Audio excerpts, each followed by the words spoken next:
ఓం శ్రీ గురుభ్యో నమ. ఓం శ్రీ మాత్రే నమ. శని శని గ్రహము చాలామంది కూడా ఎల్నాటి శనిని, ఎల్నాటి శని అంటే ఏంటంటే ఏదైతే రాశిలో ఉంటారో వాళ్ళకి జన్మశనిని, ద్వితీయ స్థానంలో వాళ్ళ రాశి నుంచి ద్వితీయ స్థానంలో శని ఉంటే దాన్ని కూడా ఎల్నాటి శని అంటారు. అంటే ఏదైనా రాశిలో వాళ్ళ రాశిలో జన్మంలో ఉన్న, ద్వితీయంలో ఉన్న, వ్యయస్థానమైన 12వ స్థానంలో ఉంటే దాన్ని ఎల్నాటి శని అంటారు. వాళ్ళ రాశి దగ్గర నుంచి మనకి 8వ స్థానంలో ఉంటే అష్టమ శనిని, 4వ స్థానంలో ఉంటే అర్ధాష్టమ శనిని, అలానే 10వ స్థానంలో ఉంటే కంటక శని, పొంగు శని అంటారు.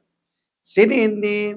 పనులలో కొంత ఆలస్యం జరగటం, ఆయు ప్రమాణం తగ్గటం, ఆరోగ్యపరంగా ఇబ్బందులు, చికాకులు, కోపాలు, ఏ పనులు జరగకుండా ఉండటం, దగ్గరికి వచ్చినట్టు వచ్చి పనులు, అవమానాలు, అనుమానాలు, గొడవలు, తగాదాలు, ధన నష్టము, ఆరోగ్యపరంగా ఇబ్బందులు, అంటే ఇలాంటివన్నీ కూడా చాలా డబ్బు పరంగా మోసపోవటం, ఇలాంటివన్నీ కూడా శని ద్వారా జరుగుతుంటుంది. అంటే శనిగ్రహం అనేది మన జాతకంలో బాగలేకపోయినా, గోచారీత్యా బాగలేకపోయినా ఇలాంటివన్నీ జరుగుతాయి. ఇప్పుడు శనిగ్రహము ప్రత్యేకంగా బుధుడి నక్షత్రంలోకి రాబోతుంది. అంటే శని మీనరాశిలో ఉన్నారు. మీనరాశిలో మే 17వ తారీఖు నుంచి శని రేవతి నక్షత్రమైన బుధుడి యొక్క నక్షత్రంలో ఉంటాడు. ఎప్పటి వరకు ఉంటాడు అంటే జూలై 27 వరకు ఉంటాడు. అంటే మే 15 నుంచి జూలై 27 వరకు శని రేవతి నక్షత్రమైన బుధుడి నక్షత్రంలో ఉండటం వల్ల ద్వాదశ రాశుల వాళ్ళకి ఎలాంటి ఫలితాలు జరగబోతున్నాయి అంటే శని బుధుడు మిత్రులు. అంటే ఒకళ్ళు శని గ్రహానికి బుధుడు మిత్రుడు అయితే బుధుడికి శని సముడు అవుతాడు. అంటే టోటల్గా ఇద్దరు కూడా మిత్రగ్రహాలే అని అర్థం.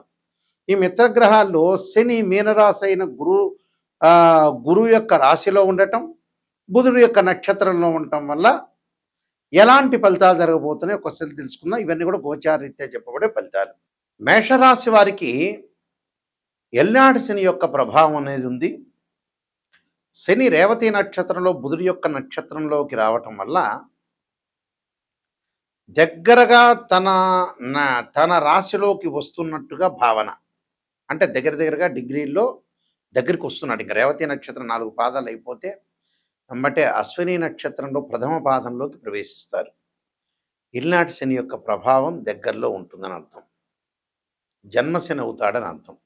ప్రజెంట్ వచ్చేటప్పటికల్లా ఈ 12వ స్థానంలో శని యొక్క ప్రభావం బుధుడి యొక్క నక్షత్రంలో ఉండటం వల్ల ఉద్యోగ వ్యాపారాల యందు కొంత శ్రద్ధ పెట్టండి. అంటే ఉద్యోగ పరంగా కానీ వ్యాపార పరంగా కానీ కష్ట నష్టాలు జరిగే అవకాశాలు, అనుమానాలు, అపవాదాలు జరిగే అవకాశాలు ఎక్కువగా ఉంటాయి. కొంత జాగ్రత్తగా ఉండాలి. అప్పుల విషయంలో కానీ, క్రెడిట్ సంబంధించిన విషయాల్లో కానీ, ఫైనాన్షియల్ పరంగా ఉండే డెవలప్మెంట్ విషయంలో కొంత జాగ్రత్తగా ఉండాలి. అంటే ఆర్థిక స్థితిగతులు ఏదైతే ఉంటుందో అలాంటి విషయాల్లో కొద్ది జాగ్రత్త వహించాలి. డబ్బులు వచ్చినా కూడా కొంత పొదుపు పాటించి ముందుకు వెళ్ళాలి. అదొకటి. అంటే రుణాలు తెచ్చుకోవటం, అలానే అనవసరమైన ప్రయాణాలు, అధిక ప్రయాణాలు, ఆదాయానికంటే కూడా మించిన ఖర్చులు వ్యయాలు, హోదాలు, అంతస్తులు, గౌరవాలు పెరగాలని డబ్బులు ఖర్చు చేయటం, మౌనంగా ఉండాలి, శాంతంగా ఉండాలి, భగవంతుని యొక్క ఆరాధన ఉండాలి. సరైన సమయానికి భోజనం చేయలేక ఆరోగ్యపరంగా ఇబ్బందులు కలగటం, లావు, కొంతమందికి బరువు తగ్గటం, వృత్తి ఉద్యోగ వ్యాపారాల యందు కష్టాలు, నష్టాలు, ఉద్యోగపరంగా పై ఆఫీసర్ల ద్వారా ఇబ్బందులు, వ్యాపారం ద్వారా భాగస్వామ్యులు, కింద పనిచేస్తున్న వాళ్ళ ద్వారా కూడా కొన్ని ఇబ్బందులు, దీర్ఘకాలిక వ్యాధులు ఉన్న వాళ్ళు కూడా కొంత జాగ్రత్తగా ఉండాలి. ఎవరైతే దీర్ఘకాలిక వ్యాధులు ఉంటాయో వాళ్ళందరూ కూడా కొద్దిగా అప్రమత్తంగా ఉండాలి. దీర్ఘకాలిక వ్యాధులు ఎవరైతే ఉంటారో కొంత అప్రమత్తంగా ఉండాలి. ఆరోగ్యపరంగా ఇబ్బందులు కలిగే అవకాశాలు బాగా ఎక్కువ ఉంటాయి. అంటే అనుమానాలతోటి కొద్దిగా ఇబ్బందులు కలిగే సూచనలు, వ్యాపార పరంగా, భాగస్వామ్య వ్యాపార పరంగా కూడా కొంత జాగ్రత్త ఉండాలి. అంటే మానసికంగా కొంత ఇబ్బందులు రాకుండా చూసుకోవాలి. అయితే వ్యాపారం అయితే నూతన వ్యాపారాన్ని కొనసాగించద్దు. రేవతి నక్షత్రం ఏదైతే శని రేవతి నక్షత్రంలో ఉన్నాడో వ్యాపారాన్ని కొనసాగించవచ్చు. నూతన వ్యాపారంలో అతి తక్కువ పెట్టుబడులు పెట్టాలి. అతి తక్కువ పెట్టుబడులు పెట్టి ముందుకు వెళ్ళొచ్చు. దాంట్లో తప్పేమీ లేదు. నేను కొన్ని పరిహారాలు చెప్పబోతున్నా. ఆ పరిహారాలు మీరు పాటించండి. మంచి జరిగే అవకాశాలు ఖచ్చితంగా ఉంటుంది. శని యొక్క దోషం ఉన్న వాళ్ళు ఖచ్చితంగా ఎల్నాటి శని కానీ జన్మ శనిలో ఉంటే ఏం చేయాలి? గోచారరీత్యా ఎవరికైనా సరే ప్రజెంట్ మీనరాశి వాళ్ళకి జన్మంలో శని ఉన్నాడు. ఒకవేళ వారి యొక్క జాతకంలో శని బాగలేకపోయినా, ఆ లగ్నం నుంచి శని మహర్దశ జరుగుతున్నా, శని అంతర్దశలు జరుగుతున్నా, విదిశ జరుగుతున్నా, ప్రాణదశ సూక్ష్మదశ జరుగుతున్నా, శని బాగలేకపోయినా వారి జాతకంలో కేవలం నాట్ ఓన్లీ ట్రాన్సిట్ సిస్టమ్ అంటే బర్త్ చార్ట్లో కూడా బాగలేకపోతే, అంటే బర్త్ చార్ట్లో బాగలేకపోయినా, గోచారరీత్యా బాగలేకపోయినా శని యొక్క దోషానికి పరిహారం చేసుకోవాలి. ఆ పరిహారాలు ఎలాంటి పరిహారాలు అంటే జన్మశనిలో గోచారరీత్యా ఉండి బర్త్ చార్ట్లో బాగలేకపోతే శని యొక్క స్తోత్ర పారణం చేయాలి. దక్షిణాకాళి యొక్క స్తోత్ర పారణాన్ని శనివారం చేయటం, నీలాంజన సమాభాసం రవిపుత్రేమాగ్రజం ఛాయామార్తాండ సంభూతం తం నమామి శనైశ్చరం అనే మంత్రం చక్కగా చదువుకోవాలి. నువ్వుల దానము, నల్లని వస్త్రాన్ని దానం చేయాలి. నల్లని మేకు, నల్లని వస్తువులు ఏదైతే సరే, నల్లని చెప్పులు, గొడుగు దానం చేయటం మంచిది. అలానే ఇక్కడ జాతకపరంగా ఇప్పుడు మేషరాశి వాళ్ళు ఉన్నారు. మేషరాశి వాళ్ళకి ఏ విధంగా ఉండబోతుంది అంటే మేషరాశిలో జన్మించిన వాళ్ళు కానీ, ద్వాదశ రాశుల్లో జన్మించిన వాళ్ళు కానీ, మేషరాశి వాళ్ళకి ఎలా ఉంటుంది? 12వ స్థానంలో శని ఉన్నాడు ఇప్పుడు ప్రజెంట్. 12వ స్థానంలో శని ఉంటే ఎలాంటి పరిహారం చేసుకోవాలి అంటే వాళ్ళు తప్పకుండా నల్లని ద్రాక్షారసంతో శనికి అభిషేకం చేయాలి. నీలాంజన సమాభాసం రవిపుత్రేమాగ్రజం ఛాయామార్తాండ సంభూతం తం నమామి శనైశ్చరమని నల్లని ద్రాక్షారసంతో అభిషేకం చేయాలి. చేయటం వల్ల శని యొక్క దోషం పోతుంది. అలానే కుంభరాశి వాళ్ళకి ద్వితీయ స్థానంలో శని ఉన్నాడు. కుంభరాశి వాళ్ళకి ద్వితీయ స్థానంలో శని ఉంటే ఏం చేయాలి అంటే శని జపం చేయటం, శనైశ్చరుడు యొక్క తిలలతో హోమం చేయాలి. హోమం చేయటం వల్ల కుటుంబ పరంగా ఉండే కలహాలు ఇలాంటివన్నీ తొలగిపోతాయి. ఆరోగ్యపరంగా ఇబ్బందులు తొలగిపోతాయి. అంటే కుంభము, మీనము, మేషరాశి వాళ్ళు ఇలాంటివి చేయాలని అర్థం. అలానే మిగతా రాశుల పరిస్థితి ఏంటి? మిగతా రాశుల వాళ్ళు ఎలాంటి ఫలితాన్ని చేయాలి అని అంటే ఇక్కడ అష్టమ స్థానాన్ని తీసుకుందాం. సింహరాశి వారికి ఏ విధంగా ఉండబోతుంది? సింహరాశి వాళ్ళకి అష్టమ స్థానం శని. వాళ్ళు తప్పకుండా శని జపం చేయటం, శని హోమం చేయటం, దాంతోపాటు నువ్వులతో చేసిన నువ్వులు బెల్లం కలిసిన చేసిన ఉండల్ని తయారు చేసుకుని ప్రధాన అర్చకులకు ఇచ్చి అందరికీ కూడా భక్తులకు వితరణ చేయమని చెప్పాలి. దానివల్ల తొలగిపోతుంది. అలానే 4వ స్థానంలో శని ఎవరికి ఉన్నారు? ధనస్సు రాశి వాళ్ళకు ఉన్నారు. ధనస్సు రాశి వాళ్ళకి చతుర్థ స్థానంలో శని ఉండటం వల్ల వాళ్ళు ఖచ్చితంగా చేయాల్సింది ఏమిటి అని అంటే నువ్వులు దానం చేయటం, నల్లని వస్త్రము, నల్లని మేకు, నల్లని చెప్పులు, నల్లని గొడుగు దానం చేయాలి. శనికి అభిషేకం చేయాలి. ఎలాగా? నువ్వుల నూనెతోటి, తిలలతోటి అభిషేకం చేయాలి వాళ్ళు చేయాల్సింది. అంటే ఈ చతుర్థ స్థానంలో శని ఉన్నారు కాబట్టి ఈ విధంగా రెమెడీ చేయాలి. అలానే కంటక లేదా పొంగు స్థానం అన్నమ్మ అంటే వాళ్ళ రాశి దగ్గర నుంచి దశమ స్థానంలో శని ఉంటాం. ఎవరికి ఉంది దశమ స్థానంలో? మిథున రాశి వాళ్ళకు ఉంది. మిథున రాశి వాళ్ళకి దశమ స్థానంలో శని ఉండటం వల్ల వాళ్ళు చేయాల్సింది శనికి పంచామృతాలతోటి, పండ్ల రసంతో, చెరుకు రసంతో, నువ్వుల నూనెతోటి, తిలలతోటి అభిషేకం చేయాలి. వీలైతే హోమం చేసి నల్ల నువ్వులు, నల్ల వస్త్రాన్ని, నల్లని మేకుని, నల్లని గొడుగుని, నల్లని చెప్పులను దానం చేయాలి. అంటే కుంభరాశి వాళ్ళు, మీనరాశి వాళ్ళు, మేషరాశి వాళ్ళు, మిథున రాశి వాళ్ళు, సింహరాశి వాళ్ళు, ధనుస్సు రాశి వాళ్ళు దానం చేయాలి. మిగతా రాశుల వాళ్ళకి ఒకళ్ళ వ్యక్తిగతంగా వాళ్ళ భర్త చార్ట్లో జాతకపరంగా దోషం ఉందనుకుందాం. అంటే వృషభము, కర్కాటకము, కన్య, తుల,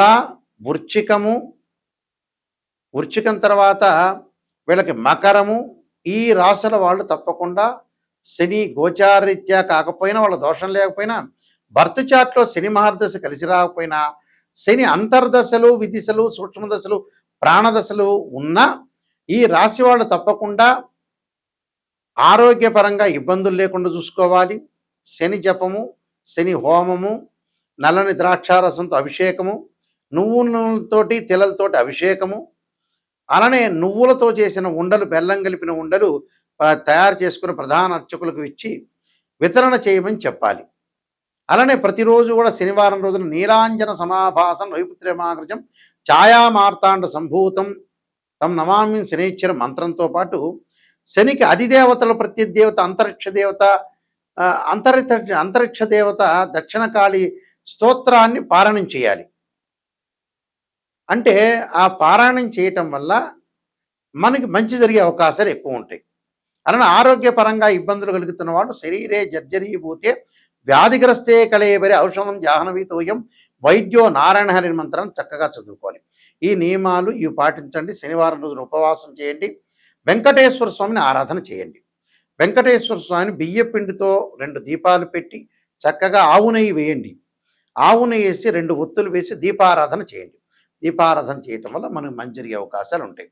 నేను కాలసర్పయోగము, కాలసర్పయోగ చంద్రిక, రాహుకేతులు, ఛాయాగ్రహాలు, బృహత్ పరిహార సింధు, జాతక చంద్రిక, వివాహ మార్తాండము, స్వప్నశాస్త్ర ఫలదీపిక, పుత్ర గణపతి వ్రతము, సర్వదేవతా గోత్రులు పార్ట్ 1, పార్ట్ 2, అలానే నవగ్రహ దోషాలు పోవటానికి దశమహావిద్యల అమ్మవారి యొక్క పారణము, ప్రొడక్షన్ ఆఫ్ ఆస్ట్రాలజీ, ఇలాంటి నెంబర్ ఆఫ్ ఆస్ట్రాలజీ బుక్స్ రాశాను. ఇవన్నీ కూడా రాజమండ్రి మోహన్ పబ్లికేషన్ దొరుకుతాయి, మా దగ్గర కూడా దొరుకుతాయి. జీవితంలో ఎప్పుడైనా సరే జాతకం తెలుసుకునేటప్పుడు నెగిటివ్ని ఫస్ట్ తెలుసుకోవాలి.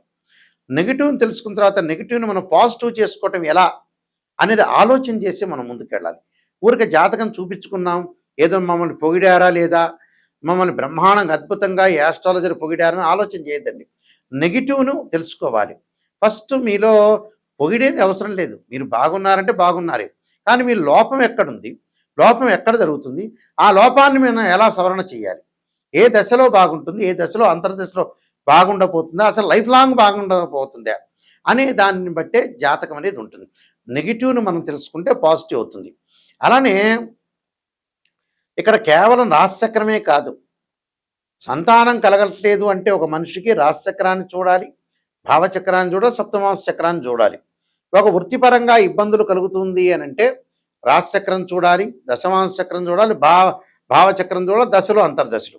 ఒక అమ్మాయికి కానీ అబ్బాయికి కానీ వివాహం జరగలేదంటే రాశిచక్రము, నవాంశం, భావచక్రం, అలానే మనకి దశలు అంతర్దశ, ఇవన్నీ కూడా డివిజనబుల్ చార్ట్స్ అంటారు. మ్యాథమెటికల్ క్యాలిక్యులేషన్ వేసి డివిజనబుల్ చార్ట్స్లో మనం చూడాలి. అలానే ద్వాదశ భావాలను అనాలిసిస్ చేయాలి. తనుభావానికి రవేధిపతి, ద్వితీయ భావానికి గురువు, తృతీయ భావానికి కుజుడు, చతుర్థ భావానికి చంద్రుడు, పంచమ భావానికి గురువు, సోదర భావానికి కుజుడు, అలానే ఇక్కడ ఏదైతే సప్తమ భావానికి శుక్రుడు, ఇలాంటి ద్వాదశ భావాలు అంటే ద్వాదశ భావాధిపతులు వేరు, రాశ్యాధిపతులు వేరు, ఆ గడిలో ఉన్న గ్రహము వేరు. భావాధిపతి అంటే ఎప్పుడైనా సరే ఓనర్ అని అర్థం. రాశ్యాధిపతి అంటే బిల్డింగ్ కట్టించినవాడు. అలానే ఆ గ్రహం దానిలో ఉందంటే రెంటుగా ఆ వ్యక్తి ఆ గ్రహం ఉన్నట్టు అర్థం. అంటే రెంట్ అంటే ఆ గ్రహం మారిపోతూ ఉంటుంది గోచారరీత్యా. కాబట్టి ఏదైనా బర్త్ చార్ట్కి ట్రాన్సిట్ సిస్టానికి 2 తేడాలు ఉంటాయి. ట్రాన్సిట్ సిస్టమ్ ఎప్పుడు కూడా 20% జాగ్రత్తలు, సూచనలు. ఈ నెలలో ఎలా జారుతుండాలి, ఎప్పుడు ఎలా జారుతుండాలి, సూచనలు, గోచారం.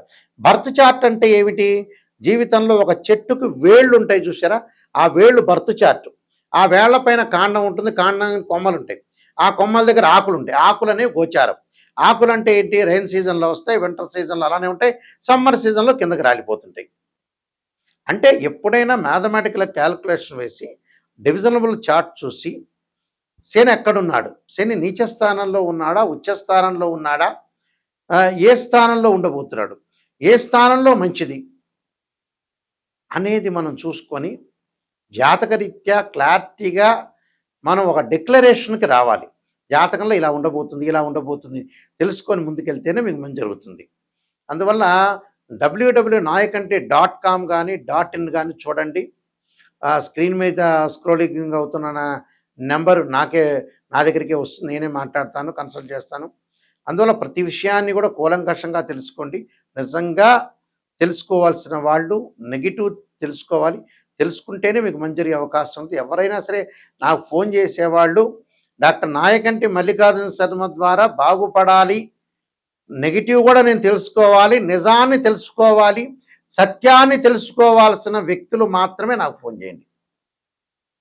నా ద్వారా బాగుపడే వ్యక్తులు మాత్రమే నాకు ఫోన్ చేయండి దయచేసి. బాగుపడద్దు పొగడండి అంటే వేరే జ్యోతిష్యుని సంప్రదించుకోండి. అదే క్లారిటీ నేను చెప్పేది మీకు. అందువల్ల జాతకాన్ని క్లియర్గా తెలుసుకుంటేనే మీకు మంచిది. లేకపోతే ఊరికే మీ టైం వేస్టు, మీరు అడగటము వేస్ట్ అవుతుంది. అందువల్ల ఖచ్చితంగా ఇలాంటివన్నీ తెలుసుకోండి. ఒక అవగాహనకి రావాలి. ప్రజలైనా కూడా ఒక అవగాహనకి రావాలి. నిజాన్ని తెలుసుకోవడం చాలా మంచిది. నిజం అనేది నిప్పు లాంటిది. మీ అందరికీ కూడా పరమేశ్వరుడి యొక్క కరుణా కటాక్షం ఉండాలని ఆశిస్తూ సర్వే జనా సుఖినో భవంతు.